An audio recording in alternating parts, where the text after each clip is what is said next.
Bit-bit ang banner at inflatables. Full support ang Elric of fans ni na Derek Monasterio at El Villanueva sa Barangay Holy Spirit sa Quezon City, kung saan nagkaroon ng mini viewing party ng world premiere ng GMA Public Affairs series na Makiling. Panoorin ang Makiling! Everyday yan, 4 p.m. sa GMA Afternoon Prime. Halina at kumante. Let's go! Good morning, Maria Makiling! Ngayong hapon, naipakilala na sina Amira at Alex ang kanilang simpleng pamumuhay at mga pangarap. Binalikan. Matapos ang kahindik-hindik na habulan sa kagubatan sa pagitan ni na Amira at ng Crazy 5+1 na magpapakuluraw ng dugo ng mga kapuso sa hapon.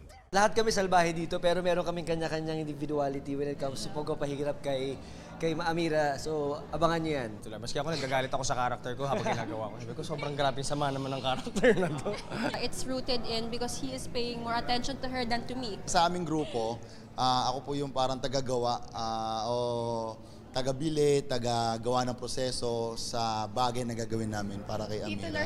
Of course, would really bring out the revenge in Amira, and at the same time, ipapakita talaga namin yung craziness and evilness ng Crazy Five. As usual, nangaagaw ako dito. Maraming araw eksena ang Crazy Five kasama sina Elle at Derek na talagang pisikalan at may mga pagkakataong nagkakasakitan.